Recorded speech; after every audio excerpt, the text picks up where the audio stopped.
I'm Africa Harrigan, and welcome to Senate Recap, a summary of meetings, events, and activities at the Legislature of the Virgin Islands.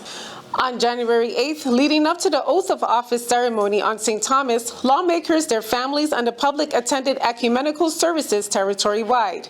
Eventually, the senator-elects were sworn into their official position as members of the 35th Legislature of the Virgin Islands during the oath of office ceremony held at the Emancipation Garden on St. Thomas. Shortly thereafter, and the formality of the exchanging of the gavel, Senate President Novell E. Francis Jr. convened the body into regular legislative session. And here with a report is Public Affairs Jamal Potter, who has the story. Lawmakers first met and considered Bill number 35-0001, a resolution organizing and establishing the Majority Caucus, electing the officers, appointing the chairpersons, vice chairpersons, and members of the standing committees of the 35th Legislature of the Virgin Islands. The measure was voted upon favorably. The body's organization is as follows. The Committee on Rules and Judiciary will be chaired by Senator Diane T. Capehart. The Committee on Budget, Appropriations, and Finance will be chaired by Senator Donna A. Fred Gregory. The Committee on Health, Hospitals, and Human Services will be chaired by Senator Ray Fonseca. The Committee on Education and Workforce Development will be chaired by Senator Marie C. James. The Committee on Disaster Recovery, Infrastructure, and Planning will be chaired by Milton E. Potter. The Committee on Economic Development and Agriculture will be chaired by Senator Javon E. James Sr. The Committee on Homeland Security, Justice, and Public Safety will be chaired by Senator Kenneth L. Gittins. The Committee on Government Operations, Veterans Affairs, and Consumer Protection will be chaired by Senator Carla J. Joseph. The Committee on Housing, Transportation, and Telecommunications will be chaired by Senator Marvin A. Blyden. The Committee on Culture, Sports, Parks, and Youth will be chaired by Senator Angel L. Bolquez. The Majority Caucus is comprised of Senators Novell E. Francis Jr., Marvin A. Blyden, Carla J. Joseph, Angel L. Bolquez Jr., Diane T. Capehart, Ray Fonseca, Donna A. Fred Gregory, Kenneth L. Gittins, Javon E. James Sr., Marie C. James, and Milton E. Potter. Reporting live for Legit TV, I am Jamal Potter. Later that evening, legislative session reconvened to receive the governor's State of the Territory address. That this journey will be easy, nor that we will not have our setbacks that are beyond our control. But today I can proudly declare that the State of the Territory is full of promise.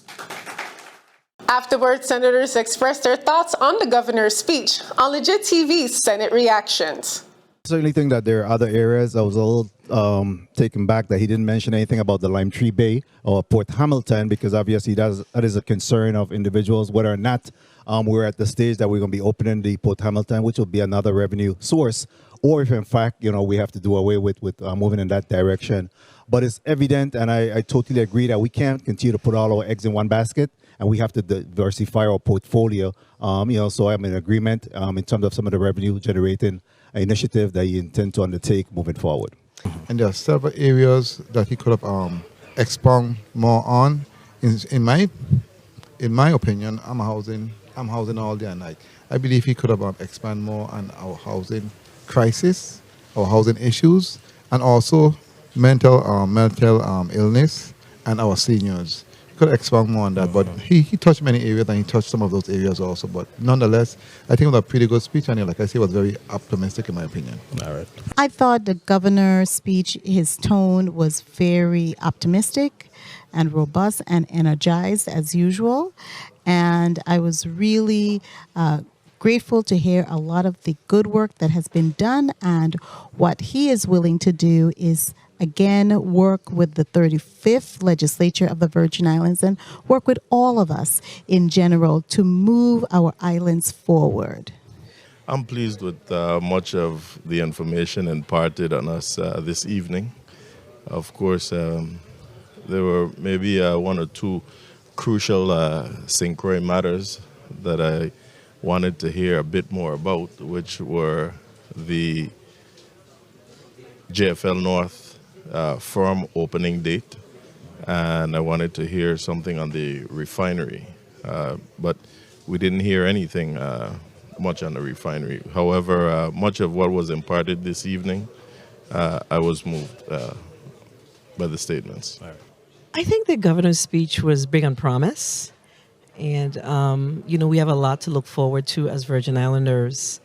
But I believe that we really need to continue to focus on our healthcare, education, our economy. I think it was nothing short of exceptional. I think he covered a lot of key basic areas in our economy that we are concerned about, education, infrastructure, waterline extensions, and so forth. So even healthcare. So I'm really looking forward to see what else is in store and collaborating with him through the legislative branch.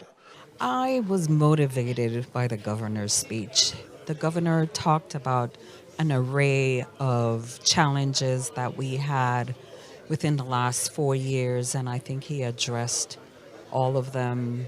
We all know that he can't talk about everything, like the roofing program, which is a need on St. Croix, just even programs for the veterans. But these are things that I know that I can work with this administration on some of these challenges. He hit all of the major points. It was positive, it was upbeat, it was optimistic. And that is what you want to convey for one of these State of the Territory addresses. And I can see where I can, support a lot of his initiatives, based on my commitment to serve the people of the Virgin Islands and the governor's efforts. I have to say I'm a little bit impressed with how the presentation was. The governor was real upbeat and a lot of promises. And I as a politician, you don't promise people. People want to hear concise and precise time of when things are going to happen, when they're going to get the action and see things happening. So a lot of times you will keep saying, he promised, and promise is a comfort to a fool. People want to see this place moving, but he was very upbeat. One of the things that I really believe he needed to express a little bit more had to do with housing. As you know, he's been the governor for the last 4 years, shortly coming in after Hurricane Irma and Maria. And unfortunately, the people of this territory, several of them are still dealing with this housing issue. I mean, we still have blue tarps. I personally felt that we could have been further along or should have been further along. But I really wish that he could have given a little bit more detail in regards to that, because you have people still living with friends and family. They're considered homeless. We know the situation with WAPA.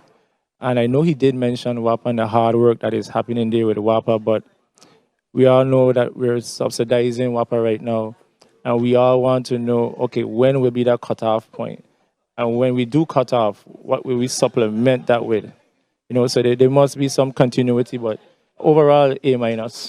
First reaction to it really is that it was optimistic. That's the word that I felt described his attitude, his feelings about where the VI is right now. So he seemed to be very optimistic, even though at the end of his speech he talked a little bit about the doom and gloom regarding the recession and inflation and those things. But overall, he seemed to be very upbeat about the fact that we have all these monies, the ARPA funds, the money that we got from Irma Maria, the recovery funds.